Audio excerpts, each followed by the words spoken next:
తెలంగాణలో ఎన్నికల సమరం ముగిసిపోయింది. ఫలితాలు కూడా వెలువడ్డాయి. ఫలితాలు పూర్తిగా కాంగ్రెస్ వైపు అనుకూలంగా ఉన్నాయి. కాంగ్రెస్ ప్రభుత్వం ఏర్పాటు చేయబోతుంది. యనుమల రేవంత్ రెడ్డి అనే నేను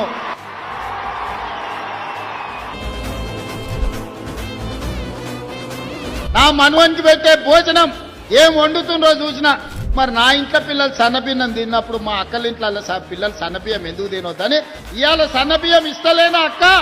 ఆడబిడ్డలు ఉచితంగా ప్రయాణం చేస్తురంటే మీ బిడ్డ మీ తమ్ముడో మీ అన్ననో ఈ తెలంగాణ రాష్ట్రానికి ముఖ్యమంత్రి ఉన్నాకే కదా. ప్రతి ఇంటికి తెల్ల రేషన్ కార్డు ఉన్న వాళ్లకు 200 యూనిట్ల వరకు ఉచిత కరెంటు మీ ఇంటికి ఇచ్చే బాధ్యత మన ప్రభుత్వం తీసుకుంటుంది. 9 రోజులు తిరిగే లోపల దాదాపుగా 9,000 కోట్ల రూపాయలు రైతు భరోసా పథకం కింద నగదు బదిలీ చేయడానికి రోజు ఇక్కడికి వచ్చిన మిత్రులారా, పెట్టుబడుల సాధనలో తెలంగాణ అతిపెద్ద రికార్డు క్రియేట్ చేసింది.